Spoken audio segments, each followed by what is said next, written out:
Perhatian, tolong bagi kalian semua yang sedang menunggak angsuran, diperhatikan hal ini supaya Anda jangan jadi korban berikutnya. Bagi kalian yang menunggak angsuran baik 1 bulan, 2 bulan, atau 3 bulan, apalagi yang sudah lebih dari 3 bulan, kalian wajib perhatikan dan simak ini baik-baik.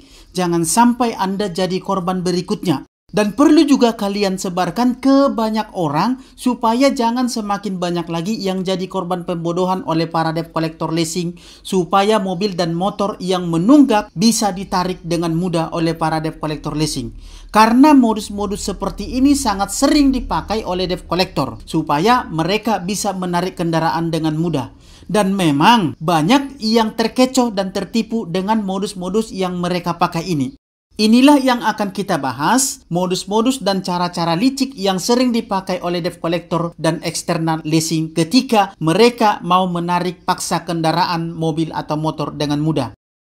Selamat berjumpa kembali dengan saya Maro di Maro LVF, channel yang selalu setia memberikan edukasi kepada para nasabah dan membongkar semua kebohongan dan tipu-tipuan para debt collector leasing, finance, dan bank. Bagi Anda yang sedang menunggak atau yang sedang mengalami gagal bayar saat ini dan mobil atau motor Anda sudah terancam mau ditarik, Anda tonton video ini dari awal sampai selesai.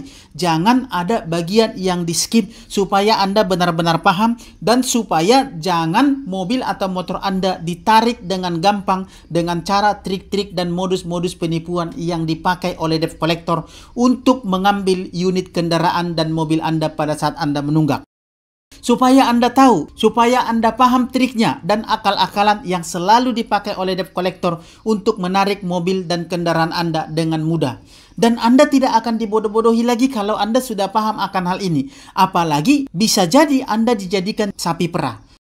Contohnya, ketika Anda menunggak, ada saja debt collector yang akan datang kepada Anda lalu mengatakan mereka bisa membantu Anda, tapi dengan cara mereka diberikan uang minum atau ongkos pulang. Atau bisa saja mereka meminta angsuran kepada Anda mungkin setengah bayar atau hanya sekian dulu supaya ditunda dulu penarikan mobil atau motor Anda. Itu sering dilakukan oleh para debt collector nakal. Makanya saya berikan edukasi ini kepada Anda supaya Anda jangan jadi korban berikutnya. Apalagi Anda dijadikan jadi sapi perah seperti yang saya katakan tadi. Ada beberapa trik dan modus yang dipakai oleh para debt collector untuk menipu Anda yang sedang menunggak supaya mereka dapat menarik kendaraan dengan mudah seperti kejadian berikut ini. Ini adalah salah satu cerita nyata dari seorang nasabah saya yang sedang menunggak. Jadi suatu kali saya pernah merasa kesal mendengarkan curhatan dan aduan dari salah seorang nasabah saya. Nasabah saya ini terlalu polos atau bagaimana saya tidak tahu. Tapi yang jelas, modus yang mereka pakai ini memang cukup jitu. Jadi begini ceritanya. Ketika itu, nasabah saya ini sedang menunggak angsuran selama 3 bulan lebih. Dan sudah beberapa kali didatangi oleh debt collector ke rumahnya dengan tujuan debt collector ini mau mengambil mobilnya yang sedang menunggak. Tapi nasabahnya tidak pernah mau memberikannya dengan alasan apapun. Bahkan pernah juga kendaraannya ini hampir ditarik oleh debt collector ketika sedang dalam perjalanan ke rumah nasabahnya. Ketika nasabah mau pulang dari kantor menuju ke arah rumahnya, nasabah ini dicegat di jalan dan debt collector ini berusaha untuk mengambil paksa kendaraannya. Tapi lagi-lagi debt collectornya gagal untuk menyita kendaraannya. Karena pada saat itu di sana ada begitu banyak orang, itu kebetulan berhentinya di tempat ramai. Dan juga ada polisi yang sedang bertugas di sana. Jadi debt collectornya tidak berani bertindak lebih jauh lagi. Karena debt collector takut. Kenapa debt collector takut? Ya karena memang debt collector ini sebenarnya tidak boleh menarik unit kendaraan dengan alasan apapun. Dan itu ada hukumnya. Dan apabila mereka berani menarik unit kendaraan, baik di jalan maupun di rumah, mereka bisa dilaporkan atau ditindak pidana. Kalau mereka menarik di jalan, maka mereka bisa dilaporkan sebagai tindakan melawan hukum, yaitu merampas kendaraan. Kalau dilakukan di rumah, maka mereka bisa dilaporkan sebagai tindakan mencuri kendaraan. Jadi tidak berapa lama kemudian setelah kejadian itu, setelah debt collector ini tadi gagal untuk mengambil unit ke rumah dan juga gagal merampas unitnya di jalan, tidak berapa lama kemudian setelah kejadian itu, mungkin sekitar seminggu, si nasabahnya ditelepon dari kantor langsung oleh leasingnya. Jadi si nasabahnya ditawari untuk bayar satu angsuran dulu, tapi harus bayar ke kantor langsung. Dan mobilnya harus dibawa juga, karena mobil harus dipoto dan dicek nomor rangka dan nomor mesinnya. Itulah syarat supaya bisa dia bayar satu angsuran dulu, kata debt collectornya. Tujuannya mobil ini adalah untuk dipoto dan digesek nomor rangka, nomor mesinnya, dan itu akan diserahkan kepada atasan mereka sebagai bukti ke atasannya bahwa mobil masih aman, masih ada dipegang nasabahnya. Nah, ini nih modus yang benar-benar hebat yang mereka buat nih, yang membuat nasabahnya percaya. Padahal selama ini nasabahnya sudah tidak percaya lagi dengan debt collectornya.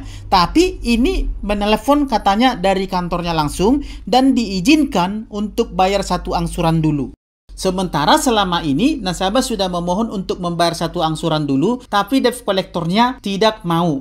Akhirnya, dengan perasaan ragu dan was-was, si nasabah ini setuju untuk datang ke kantor dengan membawa mobilnya supaya bisa bayar satu angsuran dulu. Karena selama ini nasabah ini sudah memohon untuk bayar satu angsuran dulu tapi tidak diterima oleh debt collectornya.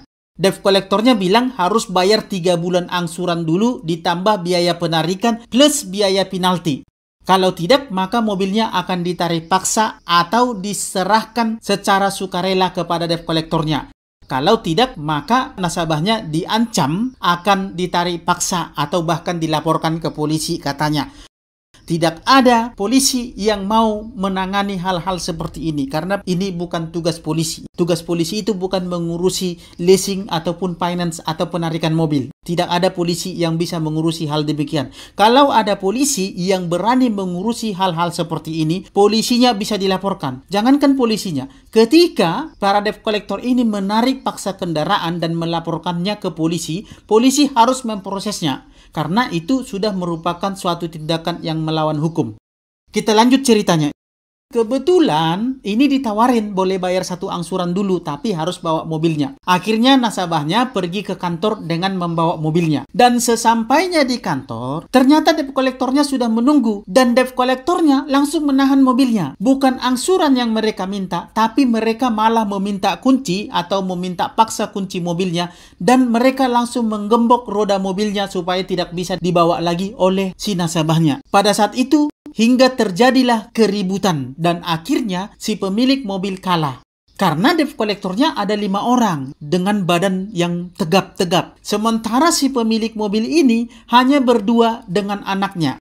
Akhirnya dengan tidak rela mobil pun terpaksa ditinggalkan di tempat leasing tersebut dan diambil oleh para debt collector tersebut. Ini adalah salah satu modus yang paling sering dipakai oleh para debt collector supaya mereka bisa menarik kendaraan Anda dengan mudah, dengan tanpa membahayakan keselamatan mereka. Dan secara hukum pun mereka pasti menang dengan cara ini. Karena nasabah sendiri yang membawa mobilnya ke kantor dan debt collector tidak akan bisa dilaporkan telah melakukan perampasan atau pencurian mobil.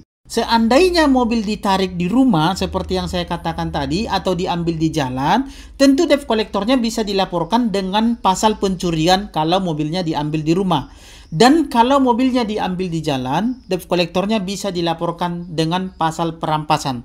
Tapi karena nasabah sendiri yang membawa mobilnya ke kantor, tentu sulit untuk membuat laporannya. Apa yang mau dilaporkan coba? Orang nasabahnya sendiri kok yang bawa mobilnya ke kantor. Mau dikatakan ditipu? Ya, dia tidak ditipu. Dia hanya dimodusin. Itu akan susah untuk melaporkannya. Dan tentu debt collectornya tidak akan bisa dituntut karena memang nasabah sendiri yang membawa mobilnya ke leasing. Lain hal dengan cara atau trik apapun yang dipakai oleh debt collectornya. Ini adalah trik dan modus supaya debt collectornya tidak terancam keselamatannya. Karena kalau debt collectornya menarik kendaraan ke rumah nasabah seperti yang saya katakan tadi, baik di jalan, baik ke rumah, selain bisa dilaporkan pidana pencurian, perampasan, debt collectornya juga bisa kena amuk masa kalau sampai si nasabahnya teryakin debt collectornya maling atau menuduh debt collectornya melakukan perampasan atau pengeroyokan atau kejahatan lainnya atau bahkan keonaran. Maka debt collectornya akan langsung dimasakan oleh orang-orang yang ada di sana. Selain modus-modus tadi, debt collector juga sering memakai modus meminta kunci mobil ke nasabahnya dengan alasan mau ngecek nomor rangka atau nomor mesin ketika debt collector datang berkunjung ke rumah nasabahnya.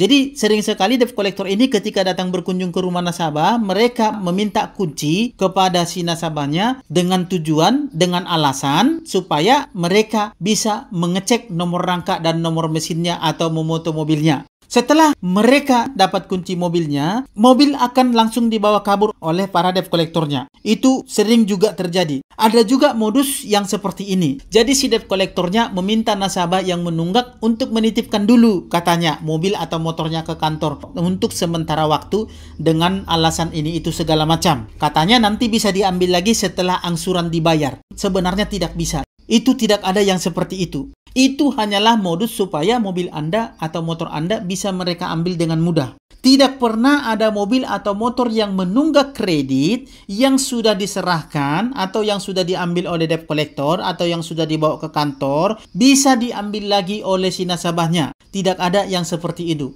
Karena begitu motor atau mobil Anda sampai di tangan mereka atau bisa mereka ambil, saat itu juga mobil atau motornya akan langsung diserahkan ke warehouse. Warehouse itu adalah semacam gudang untuk segera diproses atau diperbaiki di sana lalu kemudian langsung dilelang. Itulah yang akan terjadi kepada mobil atau motor Anda yang sudah sampai ke debt collector. Tidak akan pernah Anda bisa dapatkan kembali mobil atau motor Anda. Kalaupun Anda bisa mendapatkannya, itu sudah sangat panjang ceritanya dan prosesnya sudah berbelit-belit entah kemana-mana. Artinya Anda sudah akan menghabiskan waktu, biaya, dan juga tenaga untuk mengurus-urusi hal seperti itu. Dan akan banyak sekali makan biaya. Bahkan mungkin akan masuk ke pengadilan juga. Jadi tentu Anda tidak mau ribet dan juga tidak mau berhadapan dengan hal-hal seperti ini. Itulah beberapa modus dan penipuan yang sering dilakukan oleh para debt collector leasing atau finance supaya mereka bisa dengan mudah menarik kendaraan yang menunggak angsuran dari nasabahnya.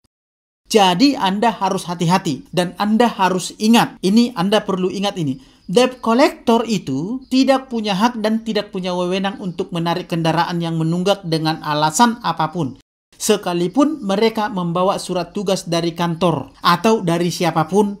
Karena yang berhak menarik atau mengeksekusi kendaraan yang menunggak itu hanyalah pihak pengadilan dan juga eksekutor dari pihak pengadilan. Itu sesuai dengan keputusan terbaru MK nomor 18 garis miring PUU garis datar 17 angka Romawi tahun 2019.